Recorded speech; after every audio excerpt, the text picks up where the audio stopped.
Over 20 years ago, I had the dream to do music full time, and maybe you can relate. You want to do music full time. It's your dream to tour, to be in the studio, to collaborate, to write songs, shoot music videos, maybe even have them in TV and film, but your family thinks you're crazy. Your mom and dad think you're crazy. Your friends don't believe in you. Your family doesn't believe in you, and they're just like hating on you, right?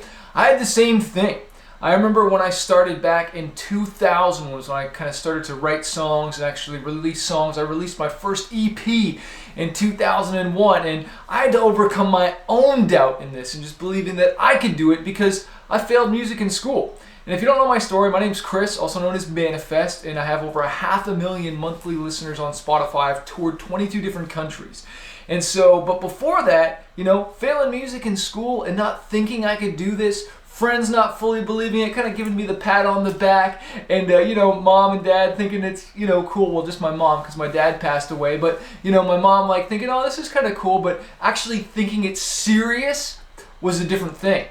And let me tell you, when I was at my IT job, because I worked a computer job, I was making like $50,000 a year and doing really, really well at that, still living at home, but I was taking every cent I could and I was putting it into my music career.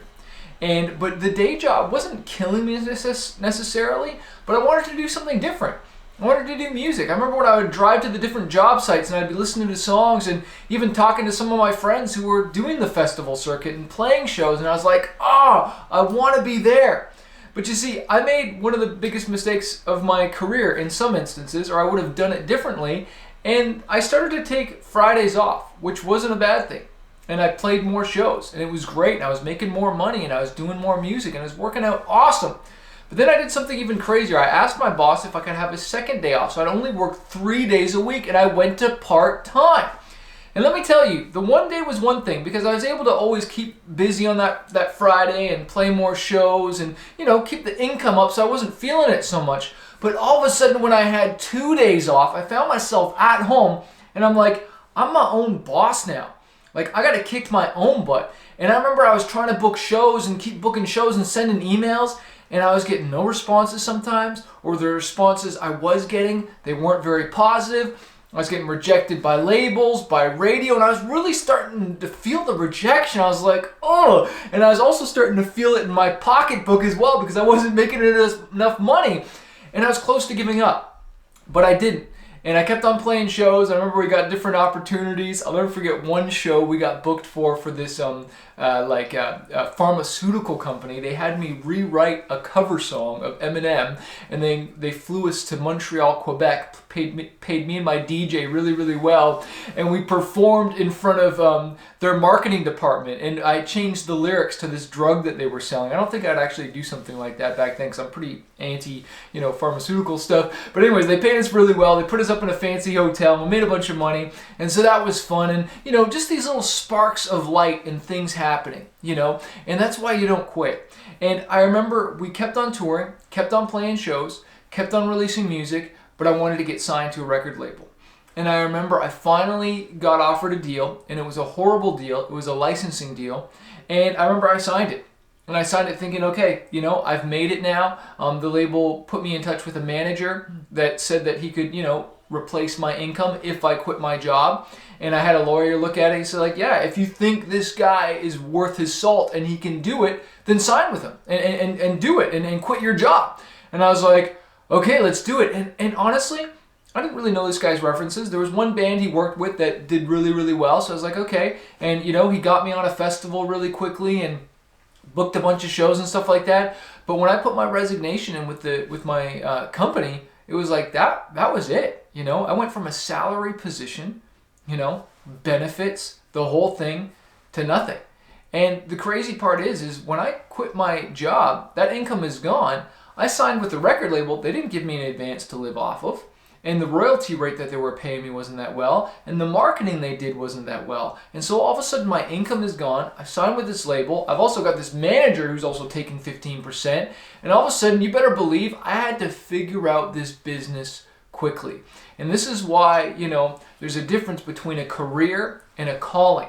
If you're called to music, You will push through the pain. You will push through the hell that I went through after I quit my job, just swiping that credit card and swiping that credit card and playing all these lousy shows. Some shows and festivals were good, but then, figuring out this business. And so I want to encourage you, you got to have stamina if you want to stay in this game. This is not a sprint. This is a marathon.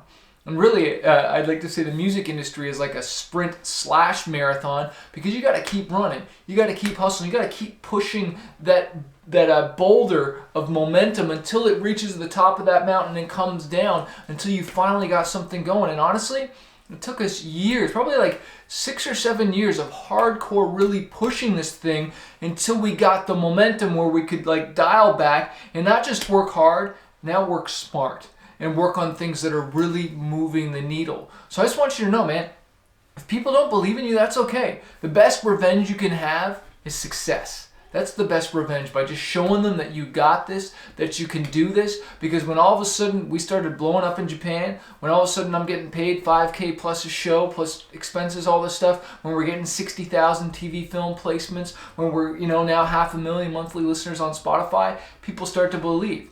But a lot of people don't have faith because they don't have faith in themselves. So how can they have faith in you? They don't have vision for their life. So how could they possibly have a vision of where your dream could be? So I want to encourage you to have a big vision, have a big plan, dream big, and surround yourself with other people that have big dreams that are going to want to chase this dream with you. Surround yourself with really good people. I talked about in my book, Fighter, that manager I signed with, he was poison. He was negative. I had all these big ideas, all these things I wanted to do, and he kept on shooting them down. Oh, you're just some white rapper from Canada. You're just this from Canada. And this is way before there was a Drake, okay, and before, we had any, super big artists like that. Obviously the Nickelbacks and Avril Lavigne's, but like as far as, hip hop and stuff like that.